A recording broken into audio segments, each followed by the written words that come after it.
And there we are, episode 3 in Entheologia. Welcome back. Welcome back to another exciting episode of Entheologia with Junior Samples and Lil Pablo himself.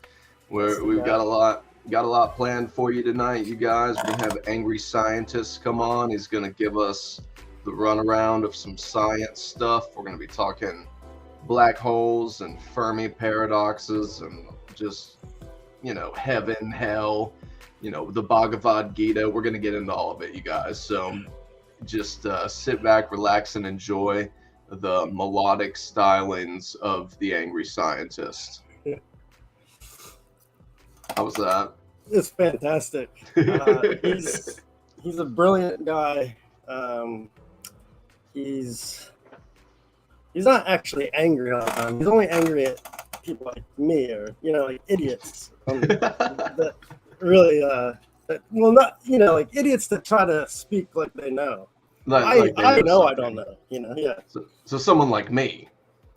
Maybe just like you, yeah. Yeah. But I don't say that I know anything about science. I don't really touch the scientific field. I stay pretty firmly planted in the woo-woo spectrum. Because I don't know anything about science. He's very not woo-woo, he's educated. Did you ever hear of something like that? It's called education.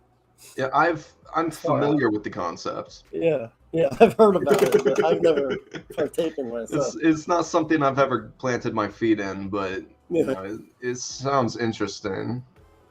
It's a little complex for me. I don't know. This one person gives information, then you're supposed to absorb it or something. It's like, yeah, and it's just a bunch of talking heads saying words. They don't really know what they're talking about. They're just regurgitating information that someone else told them. So exactly, they had to get it from some other teacher. It's just a long line of teachers. When you get to the top, you got some nerd. So it's like, what do you want to listen to anyways? Some nerd. It's just some nerd. But he has I don't know how many degrees. I don't want to speak for him, but I've seen that some. He has certificates claiming that he is educated, and I believe they are real. Are they from Udemy? I mean, they seem like official documents. And he talks circles around anybody that kind of comes up against him. So yeah, I've noticed that. I subscribe to him. Yeah, he's really great to watch, and he's super funny. Just his delivery is so correct that you can tell you're wrong, and he doesn't have to insult you. You feel, I'm sure they feel dumb by themselves because he's just correct, and if you don't agree with him, you're probably in the wrong. Yeah, probably.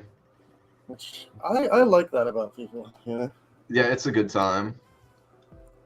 I like smart people. Yeah, I like looking at them. Yeah, I like to touch them. I don't want to get too close. I do, dude. I wish Angry Scientists were at my house right now. Just kidding, Angry Scientist. I'm just kidding. If he ever watches this, he's going to be like, that guy's weird as fuck. And he would be correct. As usual, yeah. He's going to be correct. He'll have us pegged in 5 seconds. Yeah, That's probably a terrible term, but he'll know exactly where we stop knowing anything, Which is pretty much at the very bottom for me. I mean, basically, as soon as he logs in, I'm done. It's like, hey, bro. It's like, all right, I'm out. I was going to ask some questions, but now it's like I'm in the presence of an almighty one, and I can't anymore. Yeah. So we're still in the process of him linking up onto the live stream there. I believe we're streaming and everything should be normal. Yeah, it said that we're live.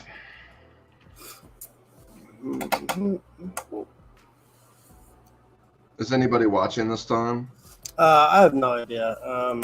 The YouTube part drives me crazy, so yeah.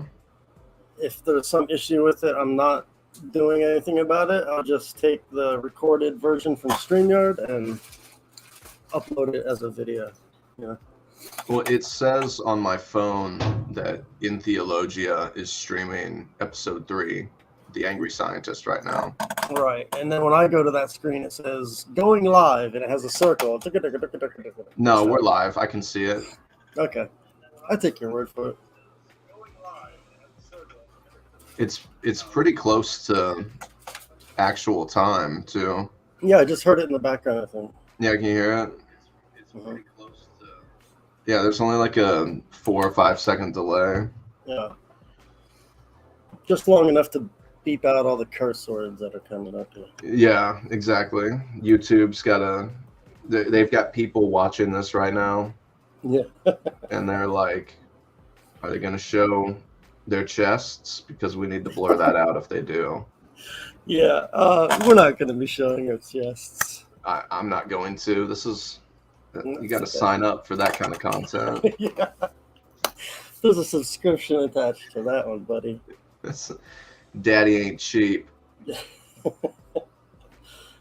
Maybe he should be, but he's not. Well, I mean, we should all be free at the end of the day, but, got to make money somehow. Those feet pics ain't going to sell themselves. It's a fact. I heard about a girl makes $500 per foot pic to like one person. Like, that sounds like awesome, but what about when that one person dies? Yeah, well, they're out of a job. Right out of your house or whatever, like your apartment's gone. Mm-hmm. Yeah, but I assume she's not selling them to just one person, so. The landlord doesn't take feet pics, I'm sure. You know what I mean? I mean, mine wouldn't. Oh, yeah, I know. Here, some pictures of my feet. He's going to be like, you're fucking out, bro. That's it for you. Why are you showing me your feet, bro? Get out of here with that. I don't want to see that. That would be great, though, really. What kind of world where that's currency? I got 3 toes, and it's like...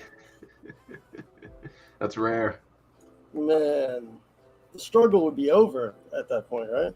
Yeah, that's definitely a post-scarcity society that you're talking about right now. When everyone's selling feet pics, or we're just trading feet pics for like food. Oh my god, that'd be great. Yeah, but they would have to be NFTs or something like NFTs so that we could claim ownership of them. And then it would be like we're using Pokemon cards as currency. Yeah. Well, the evolutionary stages of my feet is going to be devaluing any currency. So I'm going to be getting implants, heel implants, toe implants. I'm going to make those babies pop.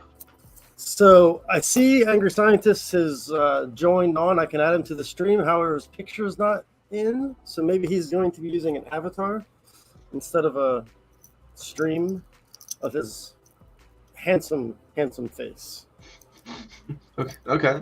No, so I'm not really sure, but I guess I don't have a text, I guess. Oh, there's his face. You ready? Here we go. This is one of the smartest people you will ever fucking meet or hear talk. Is Angry Scientist. How you doing? What's up, Angry Scientist? I probably will just go ahead and keep my camera off just so I can kind of preserve battery life. But just so everybody knows, yes, I am here. It's me. It is me. Yeah, we had a lot of days where we tried to do this and didn't get it lined up. So our apologies and thanks for sticking with us. Not a problem, man. Doing what I do with the reptiles, I understand how time is fleeting. Yeah, and your time is valuable, unlike my time. My time is not valuable. So. Well, right now everybody's healthy, so we're kind of on burnable time, so it's okay. What do you do with the reptiles? I take them in with horrible condition, usually because of their just abuse and neglect and just the ignorance that's been inflicted upon them instead of what they absolutely needed for their husbandry. And I do my best to heal them back up. And then if they need or if they can get to a better home, I'll try and find them that. And if not, they stay with me until, they got to leave the world. Wow. So how many do you have right now? Right now, let's see, we've got the 6 turtles and tortoises. 8, that's right, because we've got 2 sulcatas, we've got 2 Mojaves, and we have 2 sliders, as well as the short shell and the box tortoise, which she is a Russian box. And then let's see, we've got 5 bearded dragons, 4 females, the water monitor, and 3 iguanas, who are all 3 of which just complete assholes. But Fucking they're iguanas, man. Wonderful characters, and I couldn't see my life without them, even if Brutus does hate me and swear that I'm going to eat him. That's really a lot of creatures. I didn't know that or think that you had that many. Like, this is actually a light load for the last half year or so. I was expecting. Right. Usually I'm running with 20 to 40, and I just don't have the steam anymore. I can't do it. I've been doing that for about a decade. We've been able to save, I say we've, me and my, I guess, private staff, we've been able to save about 5,000 in the last decade, give or take. And then I've only got 60 that haunt me because I wasn't able to. So, done pretty good. Done pretty good, I think. For sure. Yeah. It's a better world for you, for you doing that. Thank you. Like, so how big is the area that you're working with? I mean, my house. It's your private residence, Yeah, it's absolutely destroyed thanks to the tortoises, especially the big guy. Cicadas get to about 300 pounds, and he is a bulldozer. So if anything's in his way, he's like, fuck you. And that's it. Wow. So how common is it? Like, the scenario is like people adopt animals and they really don't have any clue how to take care of it? Or is it? And they don't do any kind of research on it, which is why I've written a couple of books on the matter, especially with bearded dragons, just trying to get the info out there. But it really doesn't seem to matter. People do the urge and impulse buys, and then they realize that, oh, not only is this animal, completely outside of the realm of what I thought I'd need to do to take care of them, but they're going to get absolutely massive. I can't handle that. So we find all sorts of horrible situations, of course, that come to pass. And I wish I felt like I was really notching away at that. But, there's one of me and millions of people who don't do research before they do anything. Yeah. I mean, I think you should feel pretty good about what you're doing, honestly. I do. When you win. Because you can't win them all, and everybody wants to get into this thinking that it's glamorous, and you got all the best tools, you're going to be able to win them all, and then reality sets in, and you're like, oh, ouch, oh, fuck, and I really, really bonded with this animal, and now I'm coming to the terms that nothing I do is going to be able to reverse what has been done to him. So it's hard. It can be hard, but it's worth it, because when you do win, man, the way that they look at you, oh. Yeah, nobody can tell me reptiles don't feel emotion, man. Nobody. Yeah, that was kind of one of my questions. Like, do reptiles feel like like mammals do? I wouldn't say it's equivalent, but there's definitely something there. So they do have more of a prehistoric kind of mentality, because we evolved late after reptiles. So first in the evolution phylogeny, you had your fish and your plants and everything that were, and your bugs that were on the planet, and then you moved into things that were weird. So the reptiles, the amphibians, that kind of was a switch cross between. We're not totally sure which really did come first. But after that, you have the reptiles do this magnificent thing where they split off into true reptiles, mock reptiles, and the new mammals. And it's the phylogeny involved. And we can see the way our brains work compared to the way their brains work. So we have more development in our amygdala and our hippocampus and our frontal lobe, etc. And these show off with our capabilities like what we're doing right now.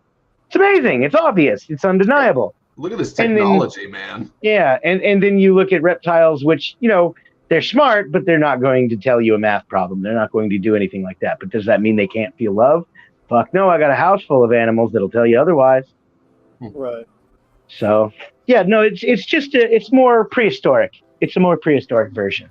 It's not quite as impactful as you would feel it, but it's still there.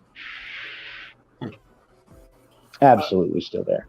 I've seen a couple of iguanas in my life. That's about like the extent, and like they seem very pet-like to me.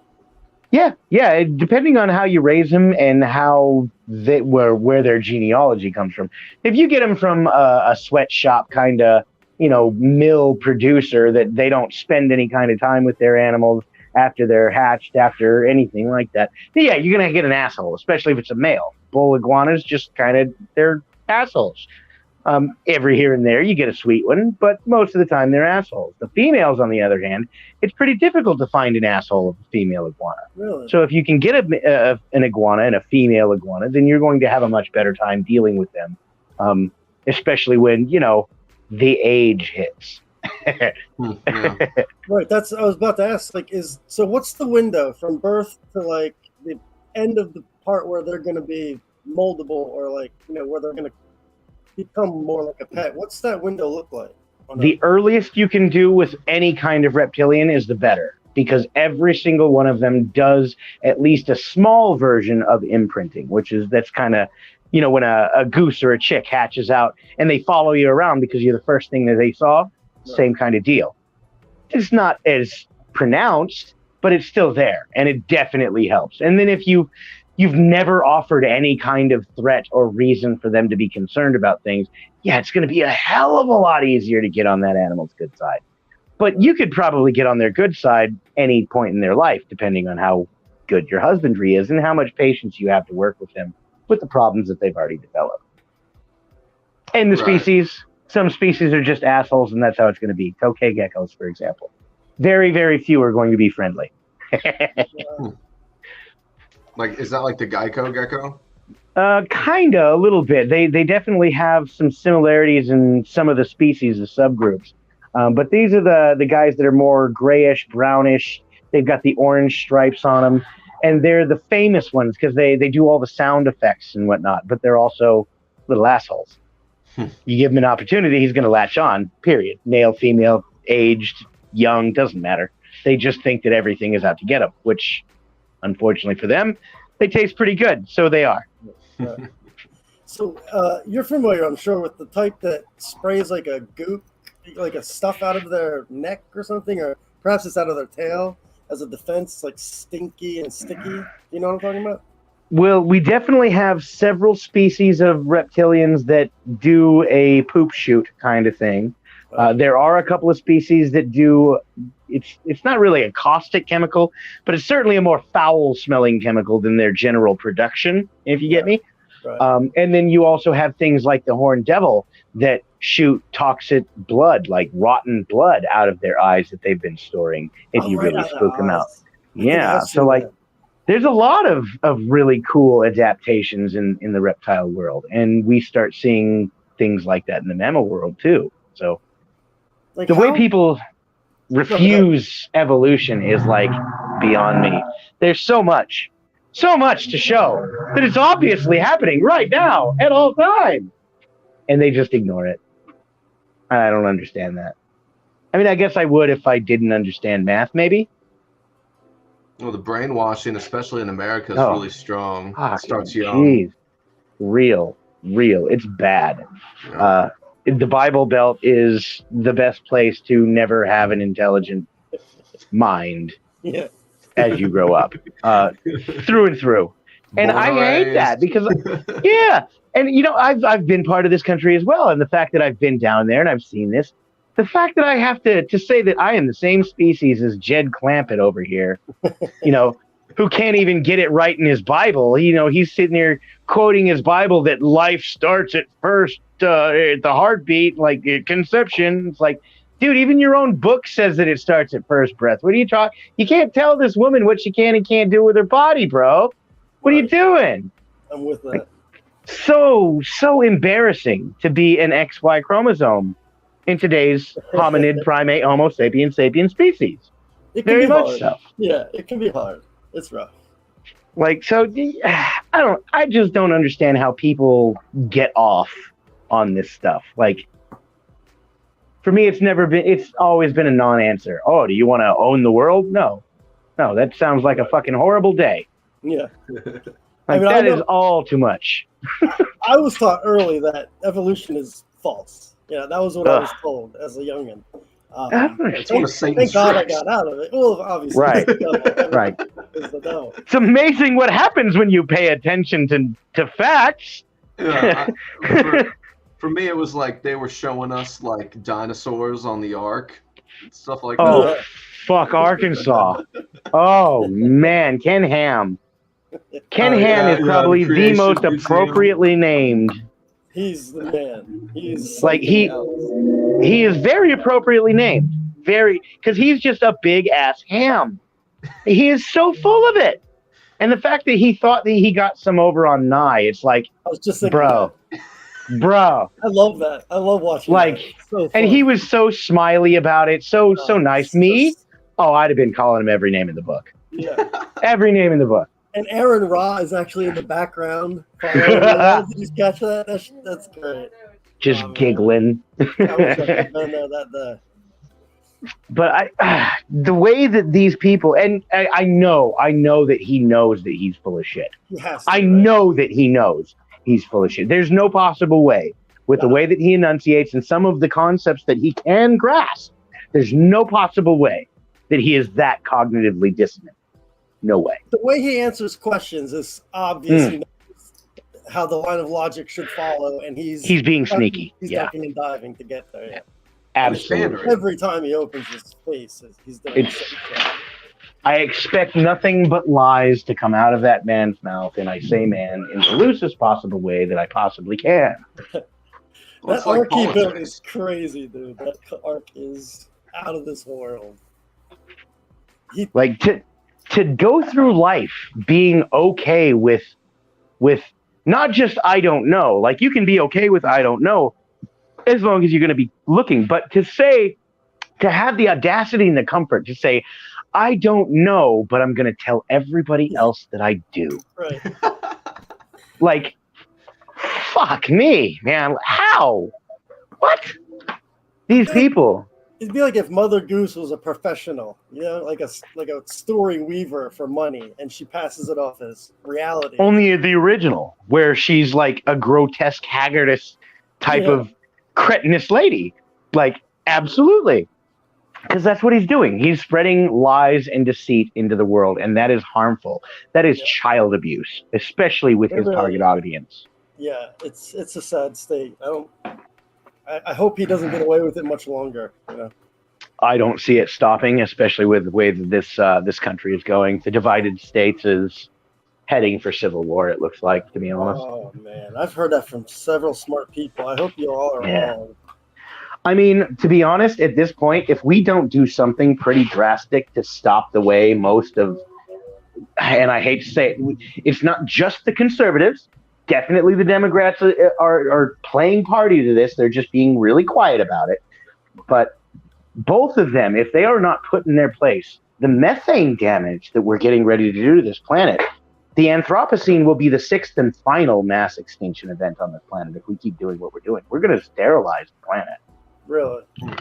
Like, we're going to go from having less than 100th percentile of methane in the atmosphere, an 80% heat retentive chemical, by the way, 80% more than what carbon dioxide has, or any other kind of hydrocarbon. Carbon dioxide being one of the most, heavy hitter players. But we're going to have less than 100th percentile of that go to almost 10% of that, or percent of the atmosphere within the next 50 years, if we do not literally stop what we're doing factory farm-wise, especially now. Now. Is that because of like cows and stuff? Is that what's causing that?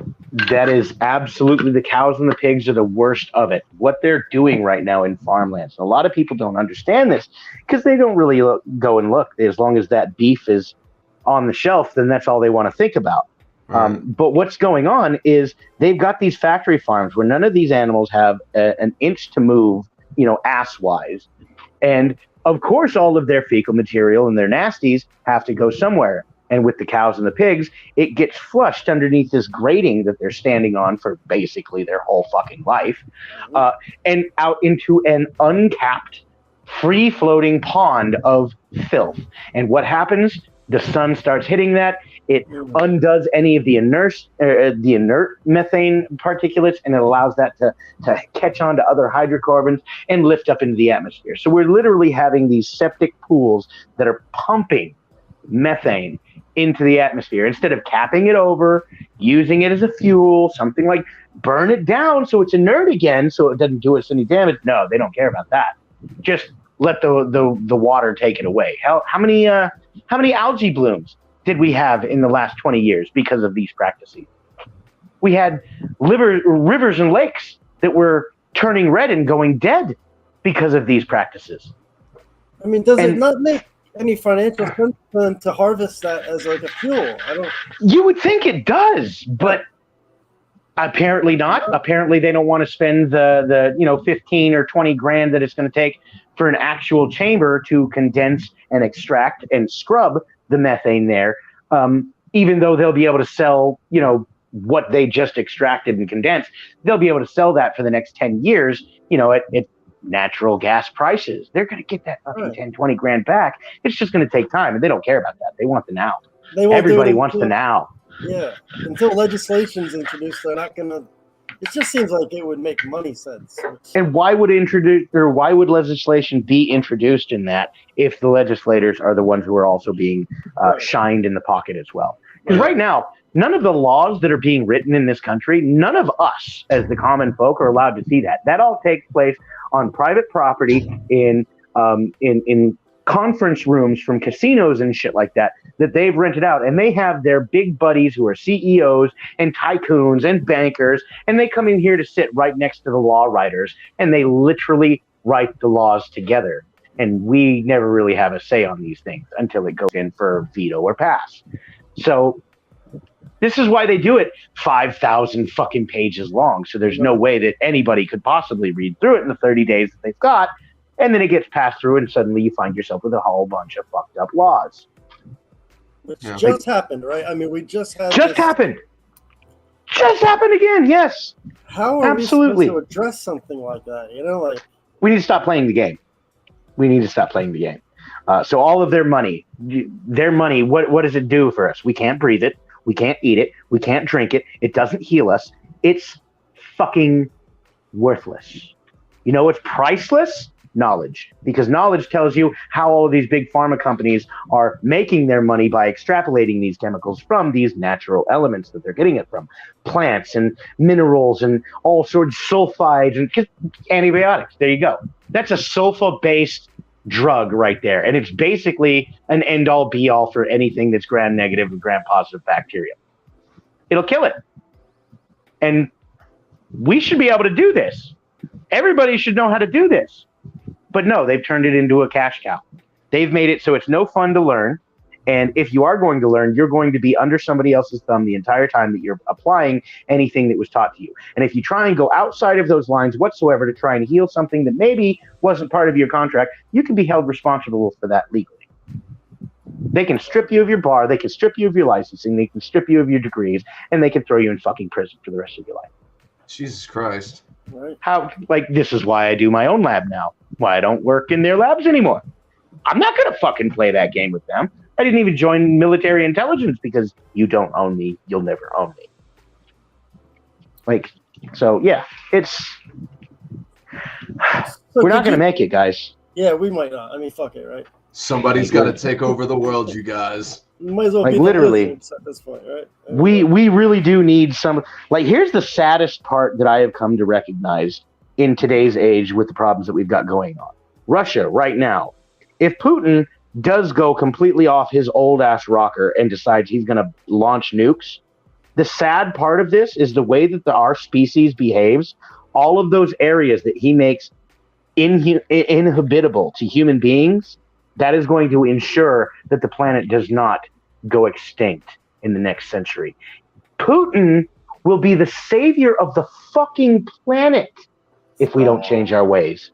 I can't live in a world where Putin's the good guy, bro. I can't do that.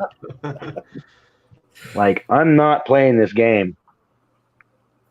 We are botching it. I mean, but it's again, hard. How do you address something like that? It just seems like it's out of reach for the for most Well, people. it absolutely is now that they've got an army of buffoons that have no idea what the hell they're talking about, and they think that they're voting for their own interests when they're absolutely impossible.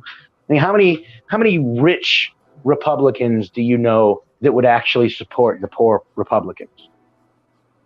Oh yeah, I mean they already don't. So, but they keep luring them in with, "Hey, but we're the same color," and it works because they're stupid. yeah. That's all they have to think about. Same thing on the Democrat side. How many rich-ass Democrats would you see actually going through and throwing away, quote unquote, a lot of their wealth in order to help the communities that actually put them in power? None. Right? I mean, it's two different hands of the same fucking demon. We got to stop playing the game. Yeah. Unfortunately, the only way it looks like we're going to get out of this is civil war. But it's so divided, like even within states, like are people gonna have to like go to the states that represent them, or like probably? Damn. Probably. Otherwise, it's going to look like they're dying. What we're going to see here is going to be another mix match runaround, like what we did at the end of quote unquote the end of slavery, because it's still going on. It never fucking ended. What we're going to see the same thing, except this time it's going to be every gender and color that's doing this scramble to get into the areas where they know they're going to be safe, and then the fireworks start. I'm not prepared for any of that stuff. Yeah. I mean, I am. I'm ready to see this nonsense knock it off. I hate the way that it's going to happen. It's heartbreaking, but you know what? It's either that or we're going to go extinct. Angry scientists, take over the world with us. No thanks. Who's gonna run it? Not me. I mean, you if you ever need like aquaponics engineering or something like that, so we can keep the survivors fed, I am your scientist. Absolutely. We'll keep you in mind.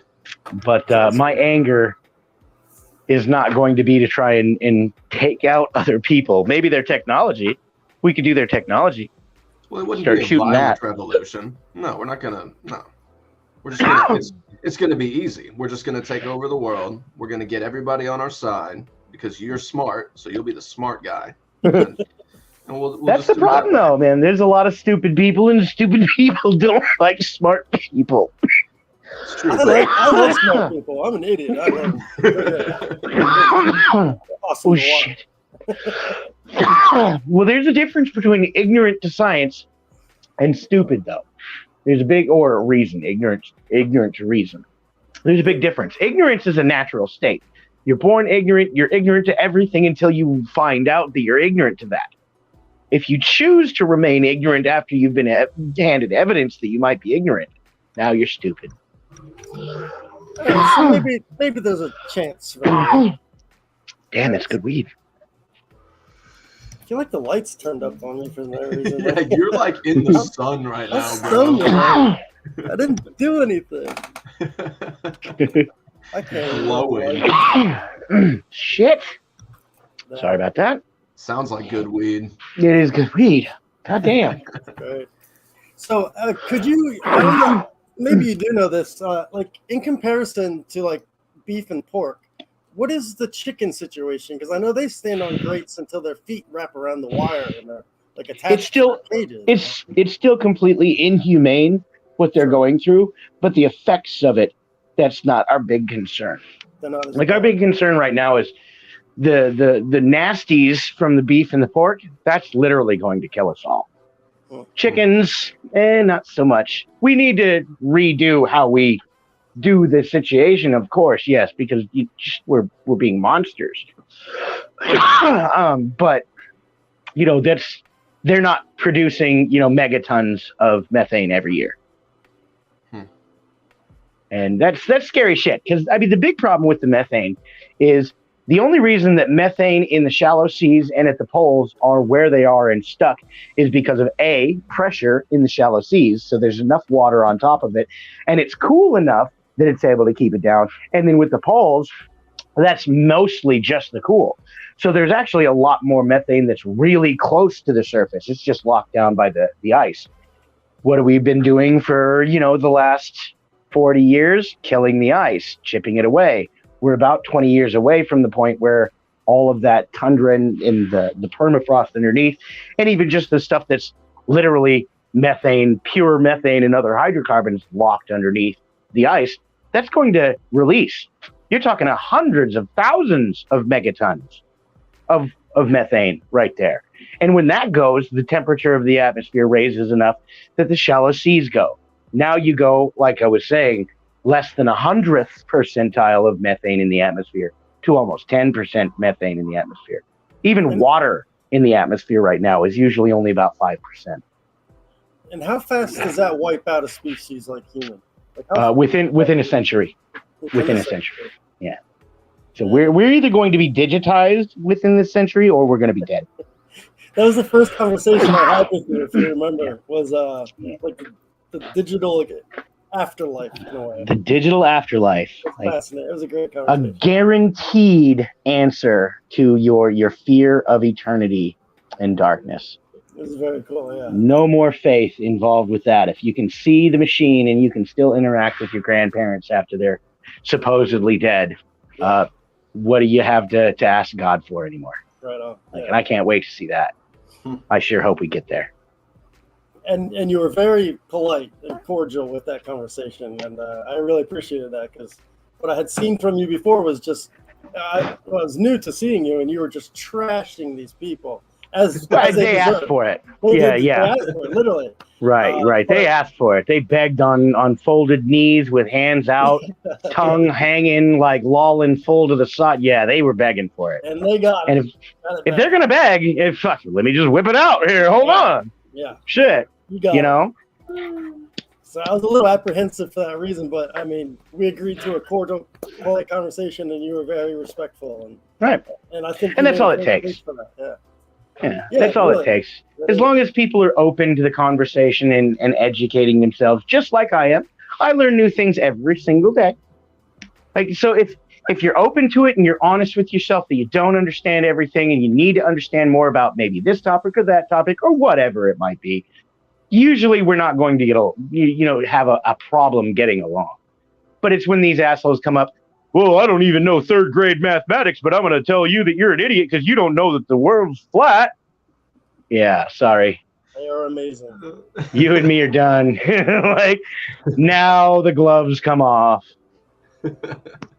That's the ongoing fake debate of our channel is fuck, dude. There is a flat earth to be proven, but we just can't find anybody to prove it. Well, I mean, I wonder why that is when people on the North Hemisphere and people on the South Hemisphere see the exact different stars. And it's how else do you explain that? Yeah. Come on, it's so common sense. Northern Hemisphere people see Polaris and the Northern Lights and all that shit. How we see our stars. We see the Big Dipper, we see the Great Bear, we see all that shit. Down south, you see an entirely different sky, and wouldn't you fucking know it, it even spins the other way. How the stupidity involved with that. I feel like it was like trolling run amok. It had to have been. It was 4chan, Troll started right? it. Yeah, it must have been 4chan. It was 4chan. Yeah. I think it was, yes. Yeah. It had to have been a troll situation, and then they started making money on it, and now here we go. Yeah, and stupid people are stupid people everywhere you go. Yep, a fool and his money. I don't even understand that. That's crazy. Because an ignorant, or well, I should say a stupid population is much easier to convince and control than an educated population. Somebody walks up to me and tells me, hey man, the planet's flat. The first thing in my head is, well, we have tangent angles because of the sun, and the sun changes its side while it's on the edge of those tangent horizons in our sky, in our observable sky. So my knowledge of lensing, atmospheric, gravitational, whatever it's going to be, and how vectors work, I'm going to look at him and go, you're a fucking idiot. You're stupid. It cannot possibly be. Even if I'd only seen the northern sky ever in my life. Bullshit. Just the warpature of the sun setting and rising. That tells us that we are on a goddamn sphere. It's a convex lens. Well, it's a very complicated firmament that they made a long time ago. Oh my god! Is what we're saying here, right? I mean, just semantics, basically, right? Like, I used to do martial arts, and I have never seen that much mental gymnastics in my life. Like, the gymnastics there are beyond any ninjutsu master. I would love to be introduced to and have him on the podcast at any point. A flat earther that does not believe in basically the Bible, like basically a non-religious flat earther. I've never heard of one, and I would love to. I have met a few of them, and you gotta hope that there's at least some ground where you could catch on to and be like, no, come back to the thinker's side. No, there's not. There's no frayed ends. It's still just as crazy as anybody who has their Sky Fairy book. Like, I had a guy the other day who has no idea of any kind of Jesus God or anything like that. He was talking about the black sun underneath our planet, underneath the North Pole. What about that? And this, like, very scary. My goodness, the ignorance involved. Yes, it is. I'm not familiar. What is that? Congratulations, you don't want to know. I had to sit through it yesterday, I believe it was, for about an hour, and I never, ever want to meet another person like that again. You gotta understand, the Earth is like, I thought I saw stupid. Yeah, I thought I saw stupid before. No, now I know stupid. It's not just flat, it's somehow hollow inside also. Which that might work with a honeycomb structure. And they did do that whole honeycomb structure. But then you have to worry about, what about all of the mass that we calculate for with our gravitation? If the crust was honeycomb, the mass wouldn't work. Yeah. We wouldn't have gravity as much as we do. It wouldn't be 9.8 meters squared per second. It would be, like 4.3 meters per second squared. Like, we have more mass. That, right? I mean, their cause just says you can't prove what's inside the Earth. Right. And which is bullshit, because we have satellites and seismography that can look down into the core of the planet today. We know that we can see Thea's little core that is now being kind of morphed and warped and turned into a propeller or a paddle around our core. And Thea was the moon before she crashed into us. We got her iron and all of her other dense materials. She kept a huge portion of our mantle and most of our crust. Our crust was remade, structured a little bit differently this time as everything rained back down on after the period of late heavy bombardment. And then right now, today, we have satellites that are looking down into the core of the planet with seismography in order to see what's happening in our core. And yes, we have this big, spherical, beautiful blob of iron, and then we have this weird, oblong, paddle-shaped fucking smear on the outside of her. Clearly, that was Thea's heart. We stole it. And we can see that. We can literally see that. So the fact that they're going to try and use that argument, it's like, well, then your final last two brain cells are clearly high right now. We're going to walk away. Which they will also say you can't see your brain, so you can't actually prove that exists. You ever heard of a fucking CMR machine, buddy? Fucking A. CAT scan anybody? Holy shit. It's a bad thing. It's a habit of mine. I do like to watch those people talk for some reason. I engage them anytime I can, kind of. It's like maybe the only group of people I know more than, I mean, that's a good group of people to know more than. Like, if you're going to know more than anybody, at least know more than them. It's not by me. Just edge them out. Well, I mean, we can fix that. Yeah. Plenty of wonderful resources that I can point you to anytime you want to learn something on the base level of it. But Khan Institute now, they do adult courses. You can go through courses right through college level courses now in Khan Institute, and it's still completely free because Saul is a good guy. No kidding. Like, he's a good guy. He just wants to make the world smart again. That's very cool. I never heard of that. Yeah. So it's KAHN, I believe. Maybe KHAN. both names are, spelled the same. So anyway, it's Khan Institute, and yeah, totally free. You can start from kindergarten and work your way all the way up. Totally free. Very cool. Do we have really, to start really good kindergarten? Course. Nope. You can start wherever you want. Okay, cool. I don't want to do all that again. Right. I mean, if you've got to take it back to kindergarten, you were probably a flat earther. Yeah, basically. So, would you have a problem telling us about like the degrees that I've seen you kind of show? So yeah, I have a bachelor's in biology, mostly for microbiology, and the anaerobic properties, the aerobic properties, anything that we can do. And I learned that for the reptiles mainly, and anything else biology that I was working with, obviously. And in order to get those better, first I went through particle physics under Leonard Susskind at Stanford, and because particle physics tells you how the chemistry works, and the chemistry tells you how the biology works. So it was kind of a plan of mine in there. I didn't know that I was going to be going full blown for the actual papers, but I figured, fuck it, why not? And now I use them for what I want. So particle physics basically brought me into everything else, because once you learn physics, you're learning literally the practice of the geodesics of our Hausdorff manifold that we find ourselves within, and the tangent vectoring agencies that are allowing us to make said measurements. So once you learn that, you're basically learning everything about this universe. So physics is huge. You can get into all sorts of stuff: astrophysics, particle physics, the quantum physics and mechanical dynamics or theorem, the phenomena therein, dimensional array theorem, all of these things, just typical geometry. Geometry is going to help you a lot with physics because, wouldn't you know it, atoms make geometric shapes.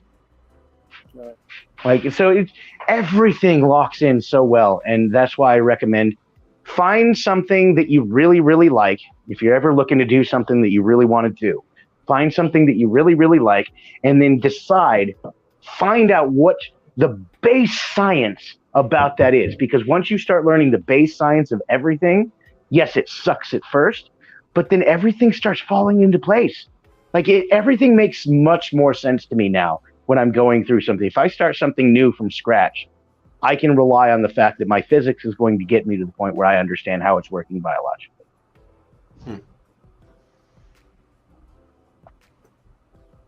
Because it really is. It's the study of everything. And how long did it take you to get your education? 12 years on paper, but I've been doing it my whole life. 12 years. Mm-hmm. 8 for the masters and 4 for the bachelors. We had a college for 10 years. Oh, you can do labs that way. That's actually how I did my Stanford stuff. Oh, actually, that's how I did both of them, because I didn't go to Western Carolina either. Not, property wise. I just did all of the work online, and then we've got community colleges out here that they'll work with. Basically, the Community College of Southern Nevada, CCNV, or SNV here. And you go and you do your lab work there. And then you get your credits, and then you get your degree. It's fucking easy. So you can get bachelor's credits at a community college? Absolutely, just for the lab stuff. You're still going to have to do their courses, whatever school that you're, literally paying for your degree. Yeah. You're going to have to do their courses. But then when it's time to prove yourself, if you can't get out there to that school and, they're one of the ones who offer you the online stuff, yeah, you just go to any community college that they work with, and you can do the lab work there, and you're all good to go. Cool. Yeah. Like they'll work with you as long as you know what you're doing, or you're showing the aptitude or the assertion that you want to know what you're doing. And schools will work with you, especially somebody like Susskind. Leonard Susskind, he's a very dry instructor, but if you're ever going to want to learn particle physics, I would recommend nobody else. Nobody knows more than him, maybe except Schrodinger. He's dead, so... Yeah. He doesn't know a whole lot anymore. Right. But Susskind is a fantastic instructor, and he's got a whole bunch of free courses now online as well. So I was happy to see that I've got a whole bunch of Susskind courses and the things that I was familiar with just right here on YouTube that you can just sit through, just like a normal sit-in for a class. It's fantastic. And Princeton's doing it, Harvard's doing it, fucking Duke is doing it, all sorts of schools are doing it now. So you can get Ivy League education for free. Yeah, that's cool. Wow. Yeah, so hopefully we'll put some of those resources into the comments of the YouTube channel. I have put into the chat here Khan Institute. I'm hoping I spelled that right, but it's possible that I didn't. But I'm pretty sure it's Khan. Okay, that's what I have. Because it's just Sal's last name. Is Khan Institute different from Khan Academy? Actually, it might be Khan Academy now that I'm thinking about that. It might be Academy. So it's kind of a purple, white, and blue symbol, if I recall. Yeah, that's Khan Academy. Khan Academy. Okay. We'll put that into the YouTube. I was close. Comments. Close enough. Yeah, I was close. Everything you've said up to this point has just gone out the window. How dare you get one term wrong? You're done. You got a website name wrong? Yeah. You're out. The earth is flat. Right. And this was like 10, 15, maybe not that long ago. It was at least 10 years ago that I was first looking through Khan Academy or Institute, whichever it is, just to see, what they had in there. And I was impressed then, but it only went to high school or something. So, of course, I never really went through into that. But I did see the update 4 years-ish or so ago where he was like, no, we've got full fucking courses, college and everything now. And I went and I took a look at that real quick, and it was fantastic. Like, it's all the same shit that you'd get in an actual classroom, except now you can pause the teacher and go back. Right. It's fucking fantastic. I love it. So many people should be intelligent. Yeah, it's not going to happen. That's not happening. So you mentioned the black sun, and that's kind of like a funny thing. But what I did want to ask you about is black holes, which I know you know something about. A little bit. So space-time is a fabric, from what I understand, and gravity changes that fabric. That's about as far as I can get. So my main question is, how do we understand and how do we measure what is happening inside of a black hole? So the only thing that we can actually measure, really truly measure, outside of the black hole, and that outside of the black hole gives us a description of what is probably happening inside the event horizon. We can't say jack, shit, squat indefinitely or indubitably about the inside of the event horizon. All we can see is what's moving right up to it. Right. Is that right? Nothing comes out positively. Even light. Now, Hawking was confused for a little while because he is seeing mathematics and the energy being released from these areas of bodies, such as the observations that we've been doing with Sagittarius A star, our supermassive black hole at the center of the Milky Way. And he was seeing that we have energies that are being pushed out. The Hawking radiation is what it began coined as. And even to this day, like, he died not knowing whether or not it's just alpha and beta decay particles that are, part of the quantum foam happening in all of space and just getting sucked in, or if it's actually something that really is being radiated from the black hole. Something might actually be being let out. We wouldn't know what it is, though. So he died not knowing which of the two. And personally, I'm more apt to think that you have in the quantum foam happening all around us, especially at the event horizon, this area where space is being warped, being stretched and curved inward as it does from the gravity. And it's such a point right there on the event horizon that when you have this alpha and beta particulate separate and spontaneously pop into the universe, the one falls down into the event horizon, making the other one never need to curl back in and come back to reunite. Because usually all of these particles reunite, everything is fine. It was just this little flash. It's the static that we hear in your TV and in the universe itself, anywhere. But that static, if it's losing its little black part and the white part goes flying off, or it's losing the white part and the black part goes flying off, now you have this weirdness of energy that shouldn't be in the universe, but it's right there. Just like you have this weirdness of the black hole shouldn't be releasing energy, but there it is. So he wasn't sure on that. We're still not sure on that. And even some of the weirdness that we've gotten back from LIGO, from watching neutron stars and collisions of black holes happening, we're not even sure about gravity anymore. So, like, is it a force? Is it not a force? We don't fucking know anymore. Until we have better means to measure space and how space actually works without other things, we won't be able to say anything on the matter. So the geodesics is everything. Because it could just be like a product of other forces. Is that exactly. If this is something else, like we've already seen the electromagnetic frequency and force manifest itself in about 6 different ways that are completely fundamentally differing from one another.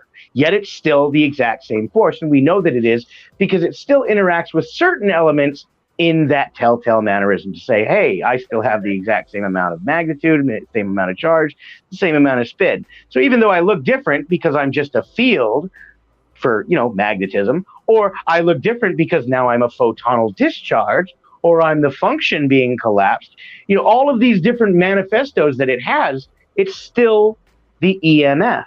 It's still one of the biggest forces that we know about in the universe. And it's there. Time and space will change in order to make sure that light stays the same, that the electromagnetic force stays the same. And that would be something that you're getting from a force, only from a force. This is something that would have been established before inflation really let go and allowed for expansion to do its thing. So before forces were even a thing, this is one of the first things that would be made. However, if our universe is just another pocket next to other pockets, and this chain that's running through it, and gravity or quantum phenomena or even the forces themselves are shared between all of these other things, well, now we have a whole new ball game, boys and girls. So, like, everything might have to be rewritten here in the next 50 years. Or we might come to find out that we are stuck. And if we come to find out that we're stuck, that we can't learn anything else, the chances suddenly went through the roof that what I don't like is true. So I'd be in Einstein's position. Einstein didn't like quantum activity. He didn't like this spooky behavior at a distance. Well, tough. It's fucking real. It's here. Get over it, old man. I might be having to say the same thing to myself, staring in the reflection over the 5th dimensional existential universe. Like, I don't like a 5D because it means that we're just programs. We're NPCs. Nothing we do ever matters. We're stuck. I like 4D because it means that we might be able to get out and learn more things. But if it's 5D, what the fuck am I going to do about it?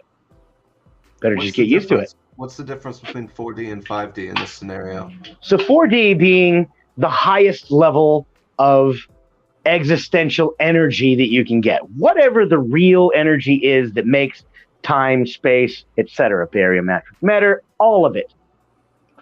If that's 4D and that's the highest that it goes, then that's the only structure that we need to figure out. We need to figure out the membranous, weird, warpy material that 4D energy is. But if it's 5D, that means that there's something even higher than that. And unfortunately, that now means that there might be life forms in 4D, and that means that there might be a fucking God too. Hell yeah, bro. And I don't like that. Because 5D is that.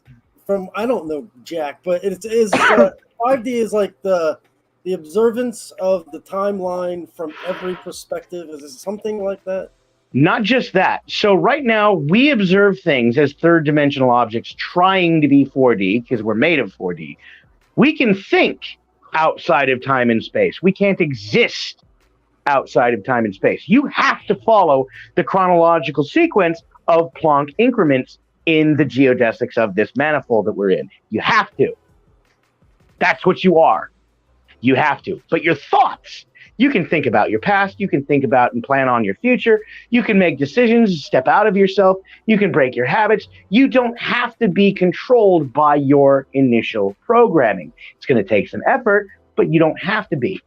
Right. If that's not the highest point of something, that means that there's an even higher standpoint from that. So if you were a fourth dimensional creature and looking at this universe, not only would you be aware of yourself, you would be aware of yourself in every single increment of time that you would ever experience. So at will, you could access your moment of birth or your moment of death, and you can access them simultaneously as well. You have no bound as a fourth dimensional being as to where you can and who you can or cannot be.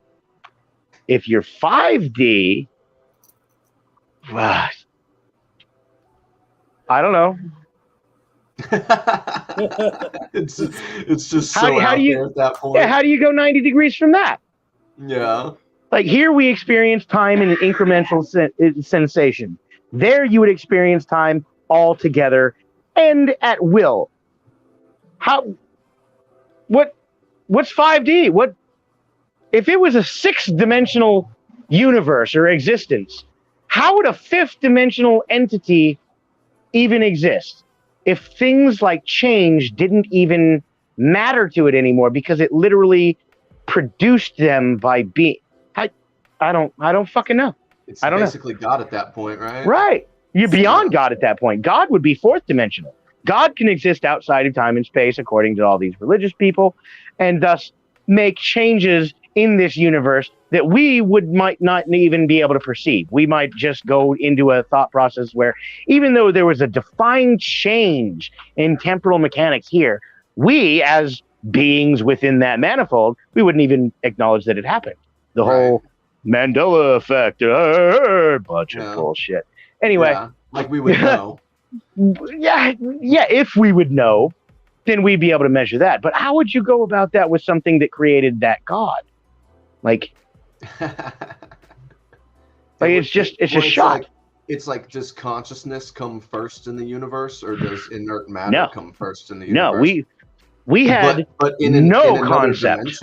In another dimension, there could be maybe the start. Could, like, if this being, if this theoretical being exists, maybe. I mean, maybe.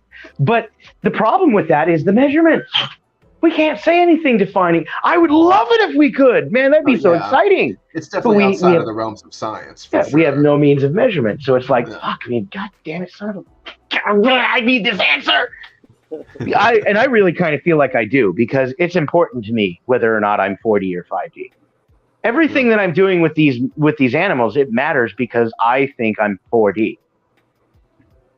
If I'm 5D, I'm just doing what I'm programmed to do. I don't have a say in this. Like that kills me, thinking that.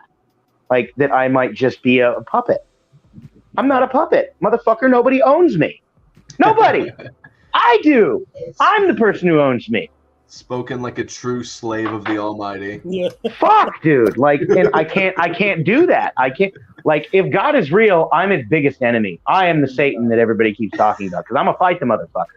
Well, it's funny because, like, in that regard, like, you would be God saying that you're, like, gonna fight God. So it's like you can't escape it. Right, exactly. All right, you guys give me about 10 minutes. I got to run my sister over to help the old man real quick. But luckily that property is literally down the street. I will be back probably about 5-10 minutes. Great. Okay. Thank you, sir. Yep. I hear you yelling too, kids.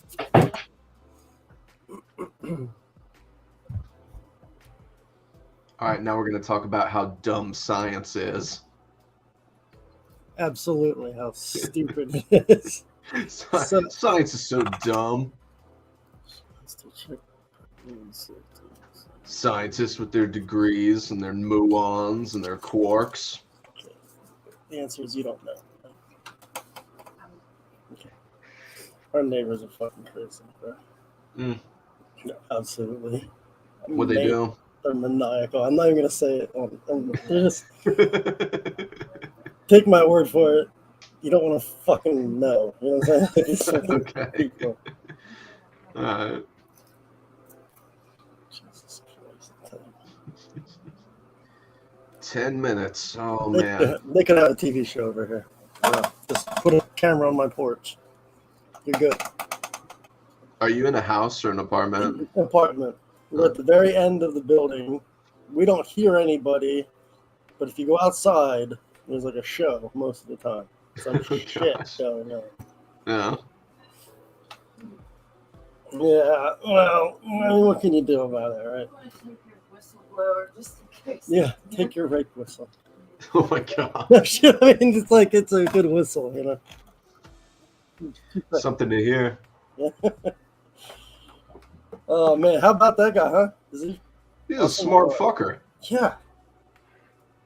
I mean, I guess. As soon as it gets to that level, it's like, I'm going to take your word for it. Yeah, he's talking about fourth and fifth dimensional stuff, and I'm like, finally, we're talking about something that I can at least comprehend.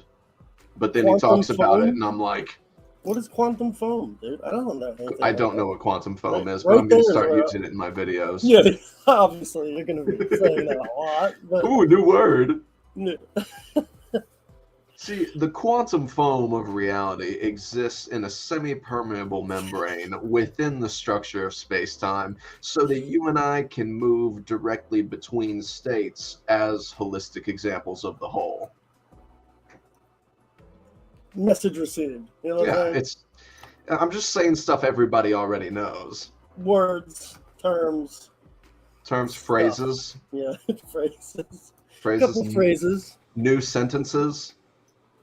Yeah, I won't be making any new sentences. Oh man, you got to, bro. Oh, it's a good time. I just take yours and like type them out to people, and they're like, "Wow, you're smart." Like, yeah. Like, I don't know what you're talking about, but it sounds good. Yeah, no, nobody ever says that to me, but I do steal your shit all the time. Good. Spread it far and wide. I mean, clearly we need a revolution. That's what he was saying, right? Yeah, we got it. It sounds like the first thing we need to be focused on is stopping the production of methane gas in these meat industries. And he said fire would do it, right? He said something fire like would that. do it. He said we could burn it all. Yes, but we would have to capture it. We can't just burn it in the atmosphere. I didn't hear that part, see? Oh, yeah, no. What would we do? Just start a fire that burns the atmosphere? That sounds very dangerous. I assume we just catch these places on fire is what he was saying. I don't know. I mean, maybe, but like it's in ponds, he said. So it's like easy to find. That's what it sounds like. That's what I'm hearing. You know? Well, they are easy to find, but it's in water. So how do you? Well, I guess over the top of it, the gases are escaping. Torch. Just throw a torch. Yeah, just like throw a couple of cigarettes in there and watch it go. Save the world. Imagine if I saved the world. You and me could save the world with this. Dude, we're going to, bro. We're going to. It's just a matter of time. We just have to go viral on TikTok. Yeah, that's all. And then it's easy, bro. It's just impossible to go viral on TikTok. But now we have angry scientist on our side. He's going to be the brains of the operation. Obviously. Yeah. You are obviously the enforcer. So you clearly, yeah. You beat people up, and you're the Peter of the operation. Happy to be the Peter. Yeah. Yes, you're Peter, and or Thomas, or no, not Thomas, because he doubted. So yeah, I'm also a doubter. Yeah, okay, so you can be Thomas Peter. I'd also like to be partly Judas. I mean, I want to have something to do with it. You know, critical position. That is a critical position, but oh man. I want everybody to owe me something. You know what I'm saying? Yeah. Well, you could be Matthew then. He was a tax collector. I just want to punch that dude in the mouth. Who collects taxes like that? Who walks around like, give me... Jesus had all kinds of tricks, bro. He was like pulling money out of fishes' mouths. Yeah. Like, man, all the powers of the universe at your disposal, and that's what you do with it? Like, come here, son. It's like a coin in a fish's mouth. Like, give me your fingers. Feel that. Dude, come on, man. What are you talking about? Nobody took that out of the book since then? No, that stayed in through all the revisions. What the fuck? Priorities, people. The Bible is like the least woke spiritual book in existence. It's like barely spiritual. Like it like Jesus has like 4 conversations in the whole thing, and then everybody's like, Jesus. Like, he doesn't even say anything in the book. He has like, there's like the Sermon on the Mount, and like that's all that Jesus ever said. Like, that's all we've got. And like, you're like, what is there to glean? Right. What are we supposed to take away from that? Yeah, there's like church. You go to church, and it's like the same conversation week after week. It's like Hinduism is way more interesting. Absolutely. It's Love got it. way more like complex features and like a whole consciousness science that goes along with it. Like it's deep. Yeah, it's very cool. Christianity just doesn't have that. It's like a bro religion. It's like a frat religion. It's stupid. The error is where they take something that's allegorical or whatever, and then they make it a literal physical thing. You know, it's Yeah. like Hinduism is beautiful, but you don't think there's 2,000 blue god people in your life, you know, No. like physically here with you. Yeah. And then somehow, to me, not to bash any religion, but like sometimes people would lose that separation. And when it's just like a physical man died a physical death because you sowed the wrong seed into the field or whatever, it's like that is where I think the issue pops up, because Christianity, it's not spiritual at that point. You're not talking about anything spiritual. You're just talking about execution and Yeah, I feel like Christianity has a lot more to glean from it if you view the entire story of Jesus as allegorical. For sure. Like the whole thing is one big metaphor. Absolutely. But it's just, and I feel like that's probably, you know, as more information about reality comes to light, that's probably the direction that like people that continue to be Christians will move into. Just because it's going to become less and less likely for them to believe this story as more knowledge is made apparent. Yeah, I mean, it has to evolve, it seems, because it's like it's falling out of favor kind of quickly. I mean, that's arguable, but it seems like there's a movement away from it because of those trappings that it has. And it could be better if it was kind of revamped, you know? Yeah, it could definitely use a couple more revisions. And it is basically like it's a step away from stuff that came before it, and I don't hate every bit of it. It's just that when people take it literally, I think that's where the problems start. Yeah, it's relying on a scapegoat to do everything for you, like an angel or something. Yeah, like what good is that? What good does it do? Arc Mike, yeah, fix the gas problem. I mean, where's the torch? You know? Exactly. Like you can't rely on one person to come down and save the day. Like at some point there has to be personal responsibility among people as a whole to do their own thing. Like you can't rely on a savior. That's fucking stupid. Because what if he never shows? Yeah, I just don't believe in the afterlife, you know? Yeah, you don't? No. I mean, I saw something that I can't explain, so I don't know if it was an afterlife or another dimension, because I didn't. It's dimensional. It has to be because you're still alive, right? Yeah, but like, you know, it was, I mean, you know, like it was in a series of scenes that I'm pretty sure were visions. So it's like, is that something after my life, or like, is it a dimension? Like, because the afterlife doesn't need to be somewhere that you like go to when you die. Like it could just be another room in a series of rooms, and the earth is one such room, or like the reality, the density that we're a part of on the earth is one such room.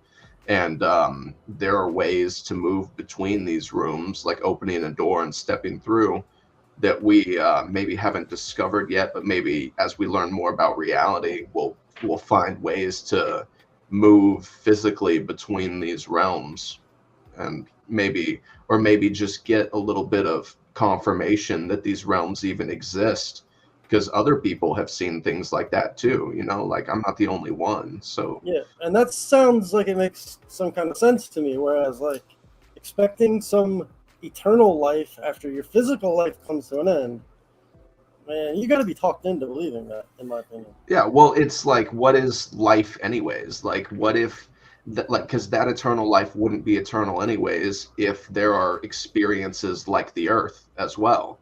So it's like, you know, you would always be moving between planes and experiences as you move from one plane and experience into another.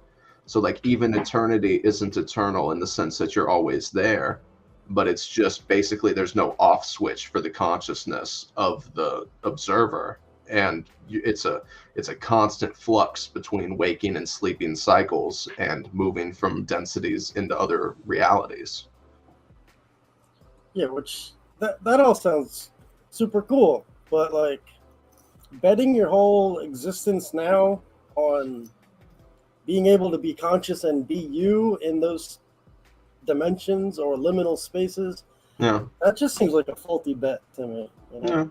No, there's no, like, you can't be sure. Yeah. Well, it definitely would come down to some form of faith at the end of the day. But it's like, does it matter? You know, like, they're all just opinions and perspectives. Like, nobody really knows the truth when it comes down to it. So it's like, you know, whatever works for you, but it's like, you know, we won't know until we're there. But maybe that's what we said before we were here. Yeah, and the 4D stuff, it's cool in that way, because like if you're just a sliver of consciousness temporarily and then you go back to some collective consciousness, that explains like an afterlife in a way. Like it could explain one. But like he was saying, then you become kind of like a cog in a machine, and like you're not really choosing anything, and you aren't really anything. You're kind of this temporary blip of something larger than yourself. You know? Yeah, you personally might not be choosing anything, but you from a higher perspective will have made that choice. Or not. Like, doesn't matter. Yeah. Maybe there's free will, maybe there's not. It doesn't change anything. It seems like we have free will, so it's like, you know, it feels like we do, but do we really have any say in our actions? Like, I mean, probably not, but that's just another perspective. Yeah. It's hard to know. That's one of the reasons we talk to people smarter than us, because I'm not going to be able to figure it out from here. Oh, yeah, I love science guys, bro. Mm-hmm. Science guys are smarty pants. Super smarty pants. Oh, angry scientist. He's a knowledgeable dude. For sure. Even without his beard, which he usually has a big beard, and I thought for sure when he shaved it off he'd be silly. But no, smart. Suddenly his whole personality changes and he's just like this like goofy guy. It was the beard that was talking all along. Yeah. A lot of wisdom in those beards. Yeah, I will never know. I will never know. Dude, me neither, bro. Not by choice either. No, it just can't happen. No, you too? Yeah. My body's like, I'm like, can I get some facial hair? It's like, no. I'm like, okay. I have to shave like once every 2 weeks, like just my lip, and that's it. Alrighty. I hear him. He returns. I can hear him now. I have returned. He returned. It's the second coming. Welcome back. Thank you. That was very punctual. That's right on time. Thank you for that. I try. So You succeed. My next question is probably pretty easy for you to answer. In the fabric of space-time, when it's warped by gravity, does the speed of light change, and how do we know that? Maybe after the event horizon, because space itself might be making light move faster. But outside of it, here within relativity, no. No, we always observe light to be 186,282 miles per second, aka 299 million or 100 million meters per second. We actually restructured that with meters because, like, we could keep meters without actually having to do hardly jack shit to a meter and find it right there. So we can also have changes of magnitude. We can have changes of polarity, things like that. The strength or the way that it's setting out its wavelength functions. We can have changes in those, but the speed, the velocity of light is always going to be 186 to 82K. And do you think that does that stay the same inside of a black hole? Probably not inside of a black hole, but we can't say either way. Right. I would assume because of space's increase of its momentum, then yes, I would think that at some point light is going to have to move faster than light, because otherwise how is it going to break down into a singularity? If it doesn't get to the point of absurdity, then you don't get a singularity. I've got a question. Mm-hmm. What about abiogenesis? Like, do you think that like it's possible that we were seeded by another intelligent race that like started our evolution to like maybe get the planet into a certain state, or like possibly? What do you think about like where life came from? Well, I think that we have. I know that we have all of the necessary pieces floating all higgledy-piggledy all around us in all points of space at all times. So we are full of meteorites, asteroids, cometoids, and these already have the basic building blocks of life, and you know the amino acids, the peptides that are almost there to become peptides. All of these weirdnesses we have ready-made in space right now. So it could be that another species came along and said, hey, well, here's a planet that's in the green zone, or at least it will be in the green zone. We could help it along and make sure it seeds life that we could come back and observe later on, maybe. And that's potential. It's a possibility. Is it a likelihood? Probably not. That's my limited human technology saying that too. It's a little bit arrogant of me. They could have technology that they could be standing in front of me right now and laughing at me because I just said that. You know, and I'd never know. So yeah, it's possible. It's probable to an extent, with our concurrent understandings of science and physics. Probably not though. Because just the space. It's like unnecessary, basically. It's very much unnecessary, unless, of course, we again go into the 5D thing, because then anything is necessary if it was programmed. So if that was programmed, then it's like we as humans are like the natural logarithmic equation, basically, of reality. Right. And if we're 5G or 5G, if we're 5D in that sense, then yeah, it's literally whatever the programming aspect is, whatever that sentience, that algorithm, that sequence, whatever it is, we're only what we are because of that. Like, and I don't like that. Like I think we'll probably get through a few examples as to why so much I don't like it. How much it really does take away from the special nature of what we are and where we are and when we are. It's mystical to me, and I don't want to take it away. Yeah. You know, so 5D doesn't work for me. 4D,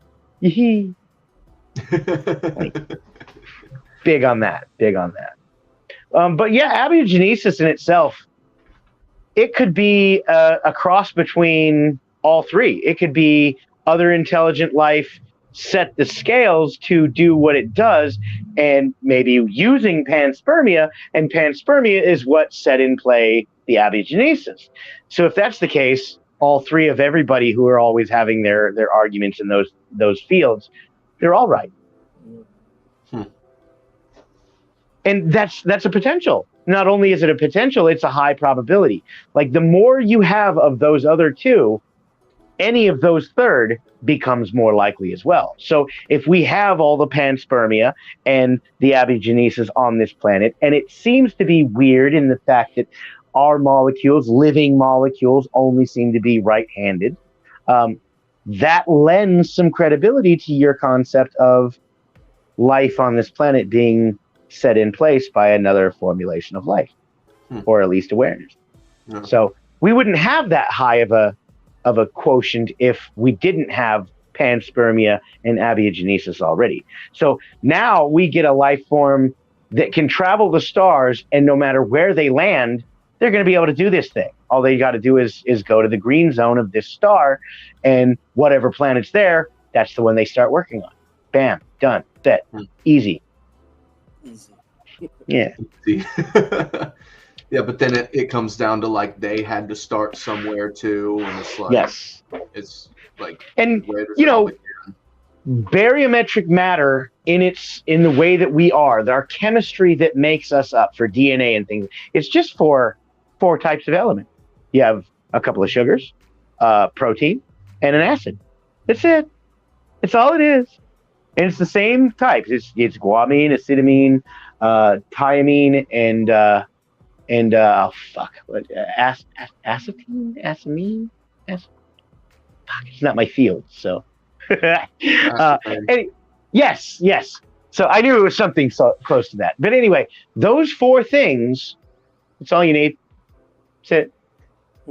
You can chain those in unique molecules that are longer than our solar system is wide. That's about 55 light years, by the way. Like you can have a unique genome that is that long. No repeating patterns whatsoever other than the sequencing itself. Good Lord. Yeah. Like, so the fact that we've got that going on, yeah, I would say chances are likely that a life form was probably present somewhere in this universe as soon as 3 billion years after expansion.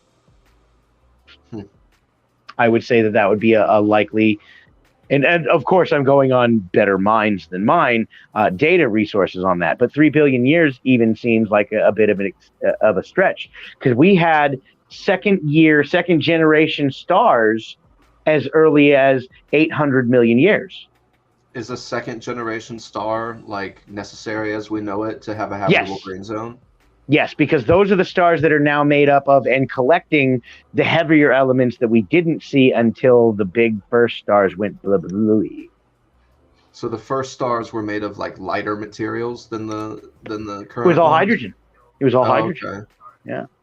Yeah. So in the very, very first beginnings of the universe in our expansion, you have this period of what you might be able to consider true randomnity, and that is inflation itself. When the singularity stops being a zeroth dimension of fourth dimensionality, so meaning it's a potential and that's it. When it goes into its first dimension, making the line of time and space, there's this area of randomnity between first and second dimensionality where there's no telling what calming will do after this. Like, no telling whatsoever, because everything is still so tightly packed, so compressed from whatever the singularity is. Like if we use our supermassive black hole, for instance, or any other in the universe, if all of these galaxies are making new universes, basically is what I'm saying, then this point as to where inside the black hole the singularity pops out on the other end, this whole explosion of new energy of inflation is completely unaccounted for. We have no way to know any kind of parameters on it. As far as we are aware or able to see, it has zero limitation. It can do what the fuck it like, whatever, I do what I want. Caught me. Like, nothing can tell inflation what it can and can't do, because we can't even, like, if inflation is truly a physical event and not just a dimensional event, then it is literally the only thing that has ever truly made something from nothing. And indeed, it made everything from nothing. Nothing else can do that. Like, nothing can do that. So is the idea that we our own inflation started as a result of like another universe's supermassive black hole, like, or just a black hole in general? It's the proper, it's my favorite one that I would align myself to. If I were to say that I'm going to believe anything, it would be that we are inside of the black hole of another universe's galaxy. Yes. That's cool. Turtles all the way up. It goes all the way up, and all we need, especially if it's 4D, is that cyclical rotation, baby. As long as it takes a singularity and turns it into a time lapse that happens at whatever scales it happens in 4D, that's all we need. If it makes bubbles because it does cycles, because it makes bubbles, because it makes cycles, because it does bubbles, because, we don't need any other answer for that. We don't need a god. We just need energy in 4D in a cycle. And all those energies and forces, they are bound by certain mathematics. Am I right by saying that? You would think. We don't yet understand those mathematics. All we can understand is the geodesics here. But once we can, if we can, measure things in true 4D, yeah, who knows? We might be able to do shit that we never would have thought possible. We might be able to do shit that makes the biblical God look like a little bitch. Like flat out. Like, oh, well, I don't like the way that this timeline happened. Let's just go ahead and pull that jumper there, and we'll put it back over here, and we'll erase that whole timeline of possibilities that happen, and we'll make sure that this little asshole doesn't wear that stupid shit stain of a top lip mustache. We could have variations of ourselves right now in other parts of the continuum that are doing that right now. Like there could be time lords that are happening in our existence that we are not aware of, and we're not going to be aware of because we're in this universe. This universe is all we can interact with. So can you explain a little bit about if it bumps up against, like you mentioned, the Friedman principles, and like why is mathematics so important in trying to understand things like inflation? Because it's everything. It's literally everything. If you can find something in this universe that is not describable mathematically in a way that you can find equilibrium in its intrinsic value, that is the definition of mathematics, the intrinsic values, comprehensions of intrinsic values set by the universe. If you can find something that does not adhere to that, you will be the first motherfucker to ever see that, ever. Ever. It's everything. Math, we don't even hardly know what it truly is. The intrinsic value could be anything. This integer 1 only has this value set of 1 because we have described this value set. But we can attribute this value set to literally anything that we observe. And if you have one of those next to one of those, even in an alien language, you have two of those. And that is understandable by anything with a frontal cortex with mathematical capability. And that's why math is so important, because it's literally everything. Even though it sucks. So is math like a language that we could use to communicate with other intelligent life if we were to meet them? I would describe math as being the universe's language. Absolutely. Anything that can comprehend the value of 1 up to 9 can know anything about this universe, as long as they can build the tools to measure certain principles about those values. That's crazy. Man. So is 2 + 2 still 4? Because I heard it change. Always will be. Don't listen to the Bible. Very recently. Show me where 2 of one intrinsically valued object, so you have 2 of this identical value of object, and next to another 2 of those identical value of object. Show me where they make anything other than 4, and now you have my attention. Yeah, and not just mine. You'll have deGrasse Tyson's and dude, Hawking will come back. Einstein will, and Bohr and Schrodinger and Curie. They will come back from the dead to go, dude, you rock. Yeah. How did you do that? Walk me through this. Like, it's just not like everything that we can rely upon in this universe is math. Raw data, period. That's why you question everything first and foremost. Your second step is to reserve your judgment until you have your third step, the data, the good data that you want to follow that makes a lot of sense, because 2 + 2 = 4. While you're throwing out number 4, the bad data that didn't work. And then after you're done and you have a nice little concise piece of, legibility here of this is how this causality works and determinism from this step in start to the finish, which that finish probably looks like it's just equivalent to that first step start again. You have your geodesics, you have your equilibrium, your poles, your function, whatever word you want to attribute to its equivalency, you have that now. And if your friends get that the same way, even though they're trying their damnedest to disprove it, to show you how that doesn't happen, guess what you have? consensus from the universe. The universe just gave you a gold star. Pat yourself on the back. That feels good. Wouldn't that be nice? Right. It does feel it. And that's the big funny thing. Everybody thinks that science is the eureka moment. Very, very, very rarely does that happen in science. It's never a fucking eureka moment. It's not something that you were seeking and seeking and seeking. If it is, it's a story like Claire Patterson and how he saved all our asses from lead poisoning. Like 60 years that man spent saving your ass, and probably haven't heard very much about him because they didn't want to talk about him in school. He was the guy that made everything more expensive because now you can't dump your lead in it anymore. He was the guy that told us that the planet is 4.5 billion years old because the star began its fusion about 5 billion years ago. He was the one who did all of that work. He gave us ultra clean rooms because he had to in order to get these answers, because the data just kept fucking failing. Calm down. And like it was beautiful the way that he went through it all like that. And the fact that nobody hardly even knows his name.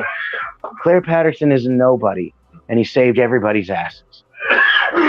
That kind of stuff right there is where I start getting like, oh, God damn it, why? Why does it have to be played out this way? No, I've never heard of that man. Right, I've never heard of him either. And if you go look him up, this man saved your ass. He saved your ass before your ass was even an ass. Very nice of him. Awfully kind of him. Like biggest hero of our lifetimes for sure. Claire Patterson. Nobody hardly knows who he is. Okay, so the main question that's on my mind most of the time, I know that the answer is kind of no, but the question being, did we evolve from fungus? Since fungus is so similar to us as in breathing oxygen and is kind of like flesh. Fungaloids are certainly the best acceptable transition point genetically between plants to animals.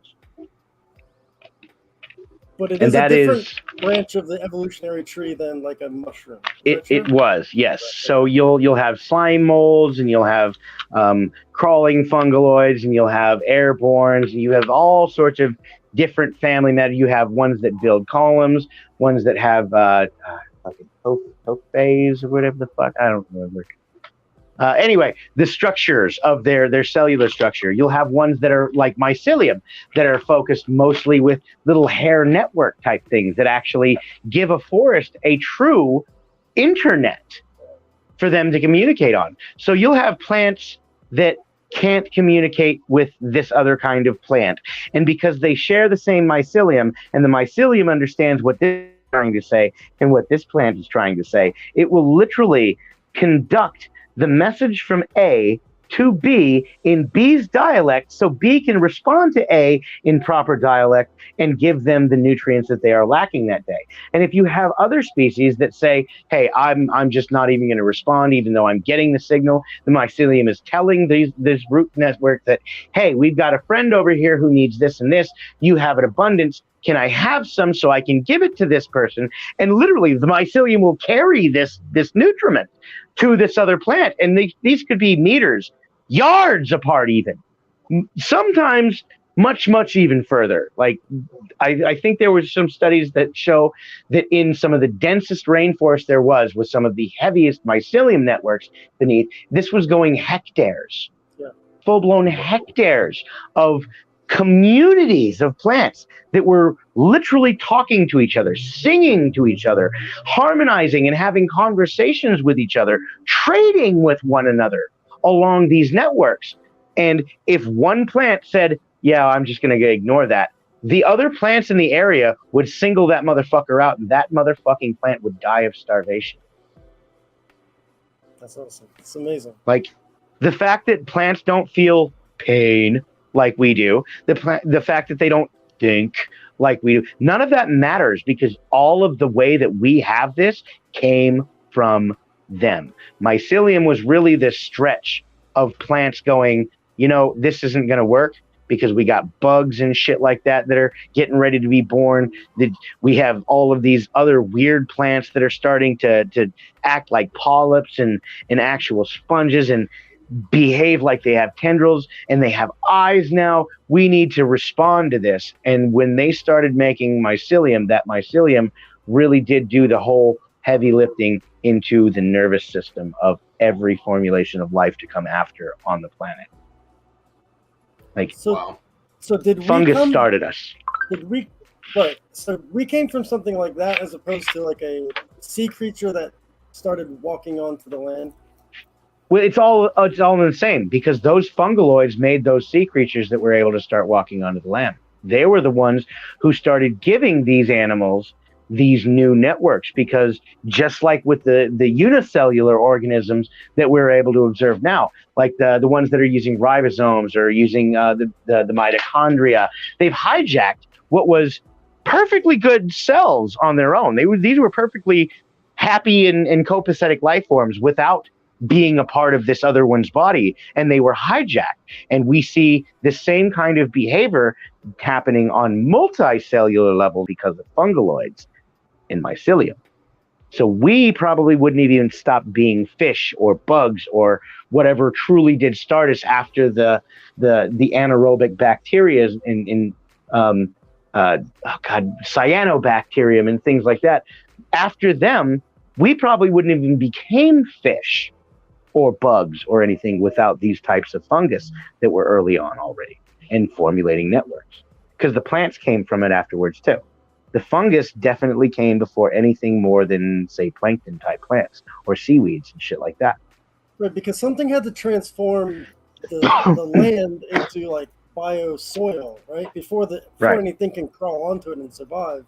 Right, and those are called nitrogen fixing cyanobacterium, and they can be airborne, they can be stuck in the ground, they can have their own propulsion systems, they can do all sorts of things. This is where flagellum and protozoa and things like that came from. So you have a nitrogen fixing thing, and it's taking poisonous atmospheres that they thrive on, like the anaerobes, and they're turning it into what we became. So once upon a time, this planet was covered in multicolor rainbow rocks of sulfides and hideous, nasty, ugly, toxic gases. And it had seas of purple and red and green. And because of these itty-bitty, tiny little life forms that went on to make the fungaloids that we evolved from afterwards, because of those, we actually have oxygen, nitrogen, and fixed carbon dioxide, or fixed carbon in our atmosphere now. Without those single-cell organisms, we wouldn't have ever gotten here. The planet would have stayed toxic. That's so cool. And then after them, that's when you get your fungus starting in. And the fungus is what spreads out to become life forms and plants.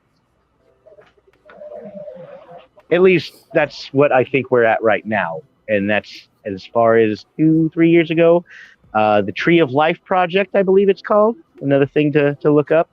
And if it's the one I'm thinking of, they have an updated version of the Tree of Life that is completely interactive. So you can actually scroll through the spiraling arms, the branches, down into the root system to see the very first ones, as well as the seed pod itself, as well as up into the stem where the main true branching of animalia and flora and fauna start.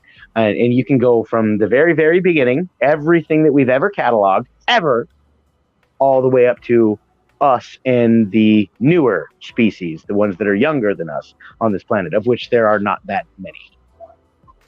Comparatively anyway.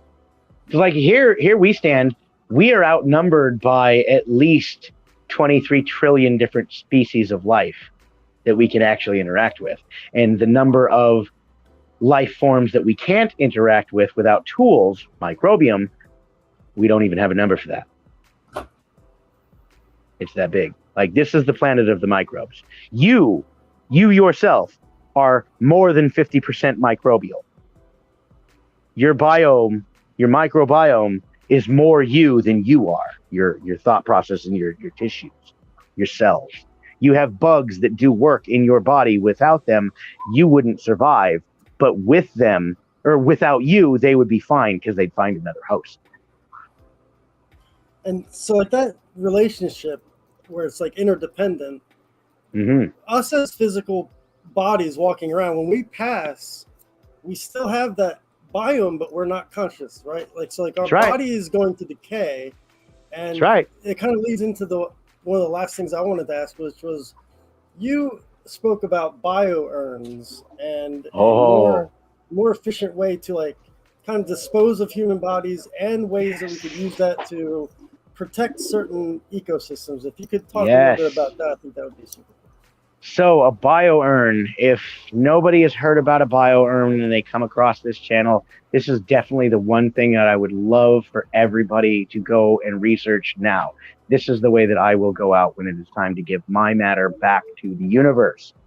They put you in this biodegradable pod, and you can be in your little fetal position, all adorable, and oh, cute.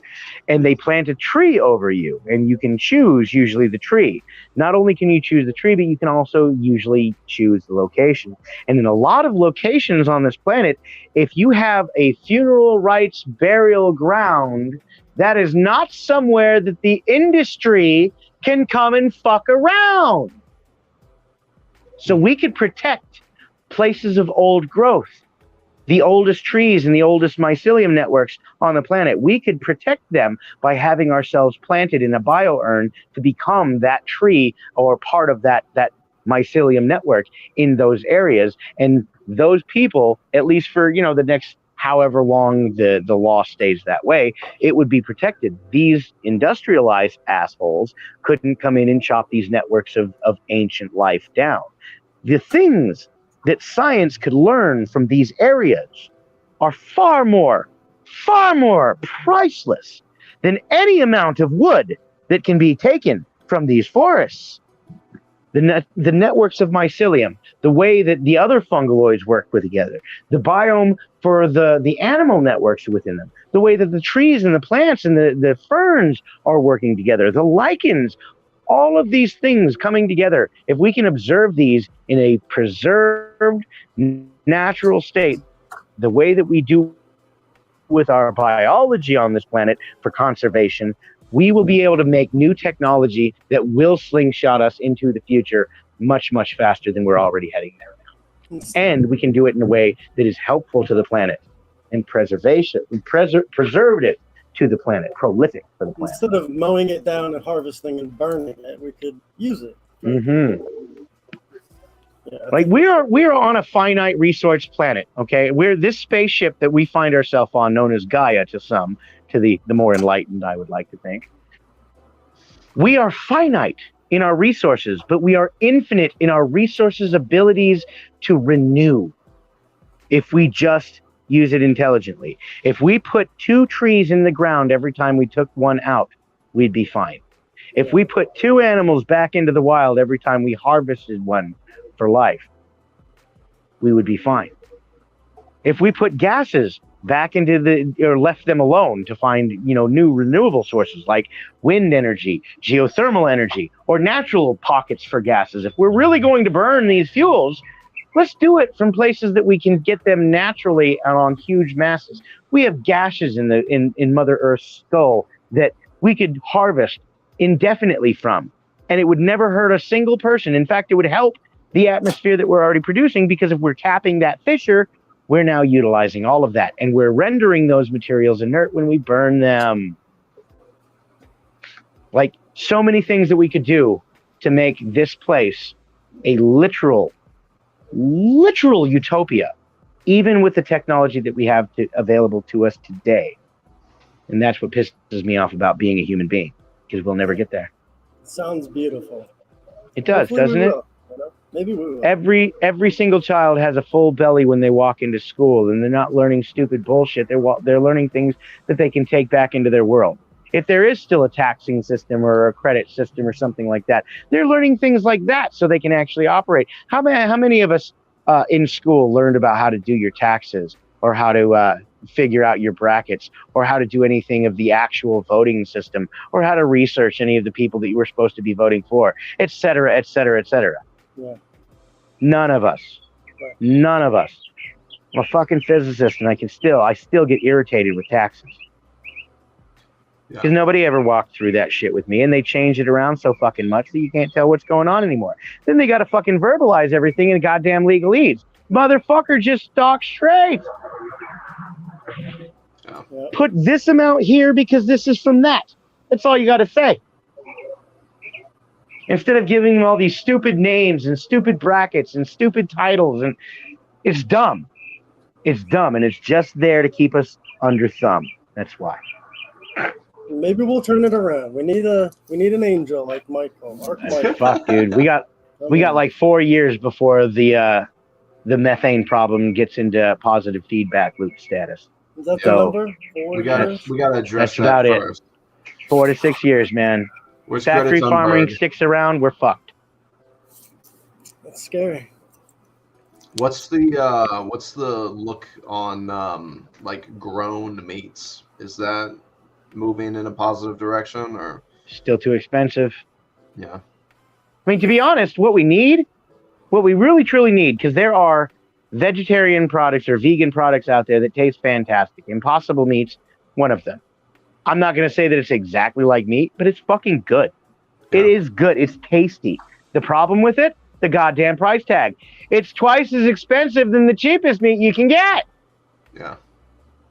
Like you can have pre-made beef patties that say they're all beef, and they're absolutely not. You know that the bones and everything are ground up in it. It's basically a glorified hot dog. You can get that for cheaper than you can get all of these easily grown, easily harvested, easily processed, easily flavored meats that aren't even actually meats. And they give you the same kind of calories that you would get from these meats. Even better calories, because these are ready to go. You don't have to burn these in toxic oils as much as or acids as much as you do with meats. Meat does a huge thing on your biosystem. That's why most of our ancestors, while they were getting smarter, they were also dying faster because they were eating shitty fucking diets full of meat. You don't have to survive on that anymore. Our society is the virus of the planet. There's not a single place that we are not obviously in control of this planet. The Marianas Trench is full of fucking garbage right now. Humans can't even get there. We barely are able to send our robots there, but our garbage is there. That's a shame. Like we've got to change, and I'm sad to say that I don't think that we're going to. I've been waiting for my species to get on at least my level of thinking towards future things for 40 years. You know, that's why we have to take over the world, angry scientists. We're gonna take over the world. How?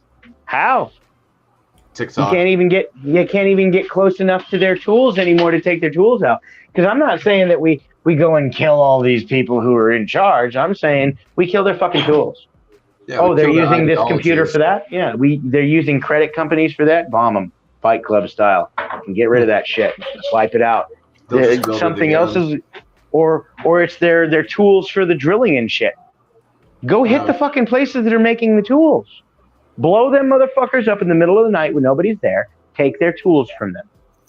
That's all we got to do. They're cyber systems. We can hack shit that we never would have dreamed. Water systems and things like that. We can hack that.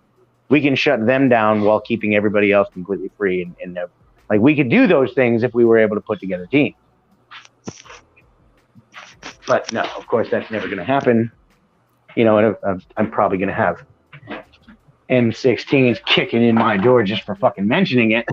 But like we have the numbers, we have the technology, we have the power to be able to make real change like this and strip these corrupt politicians out of their power, these CEOs, these bankers. We have the means to eat the rich, not literally, but you know, technologically. And it's just never going to happen because everybody is falling for the same bullshit that they were hoping they were going to be is, oh, that dude's a different color than me. Oh, that dude has a dude in his bedroom. Oh, that dude is, you know, whatever it might be. And that's what they get us to focus on. So the ignorant are easily swayed and they're easily subjugated. And that's what's happening. And it will happen. And that's why they don't care about what they're doing with meats that are on the shelf and factory farms that should be utilizing the methane that they're producing by capping it off and processing it. But instead, nope, just burn it all out. We don't need it. Well, hopefully we turn it around. I mean, let's all just hope, right? I mean, hopefully everybody who has seen this will check out biourns as a concept and consider them. We can't do anything but help. once my grandpa told me you can hope in one hand and shit in the other, and every single time I'll bet I can tell you which is going to fill up first. He's and right. It's going to stink. Yeah. And that's what's really going to happen here. What is going on here? The fact that it's not going to happen because the hoping is all anybody has been doing for too long. And we're beyond the threshold. We should have been doing this when you and I were in high school still. Like we had time then. We don't have time now. Another reason I'm not having kids. I'm not going to give my kids a dying world and say, well, take it easy. Good luck to you. Yeah, I can't do that. Well, maybe we'll just watch it burn, guys. So. I mean, that's unfortunately looking like it's one of the only choices as it is right now, unfortunately. I wish it wasn't, but... We need a Deus Ex Machina. we certainly need an Ex Machina, and having it deuced would be probably really good too. Yes. Where's our aliens with the atmosphere scrubbers when you need them? And you know what? That's another thing that could be a thing. And going back to, I think it was yours earlier, where you're wondering, could aliens have seeded our planet? If that's the case, and this is an extent, they might be able to fix the planet after we fuck it up and after we scrub ourselves off. Like they might be able to do that, but they're not going to do that until the human race is gone. Why would they? If Look we're what they just did the first time. protein of transfer. Right. Right, exactly. Or just an observation. Like it was just an experiment of observation. Because that's about the only thing that I can think of that would make it worthwhile for aliens to come here, is if they were observing the only thing that's going to be unique to the universe here, and that's going to be the biology. And even with our own scientists, do we intervene and interfere when an animal colony fucks itself up because they made the bad decision by following that leader? Nope, we don't. And neither would they. They're going to save the rest of the life forms on this planet and start it all over again, if that's the case. And I'm okay with that. As long as our legacy isn't, we are the ones that caused this planet to die. I can die with, we were the ones who could have made this planet die, but the aliens intervened. I'm okay with that. Can you meet the 3 doors over in the main shop that I work. You what? Doesn't matter which door I go out. You can see where my hat. I think I might be losing you guys. Right behind me. Hey, well, we want to thank you, Angry Scientist. That was a fascinating conversation with you. I agree. Thank you. Thank you. We appreciate you coming on. Not a problem, man. I appreciate having me. Hopefully we'll talk to you soon. Thank you, sir. Yep. Anytime you guys want me back, you holler. Yeah, good talking to you, man. Nice to meet you. Yeah. Thank you so You as much. well. Yeah. Have a good night. Awesome guy. Man, Well, that's episode 3. We're done. in the books. In the books. Entheologia number 3. Angry Scientist, smarter than you. Thanks. He's a smart guy, dude. Yes, sir. All right. He knows a lot of stuff. Thank you, Arc Mike. Yes, Have a good sir. one. You Enjoy too, your bro. evening. Peace out, brother. Peace out, homie.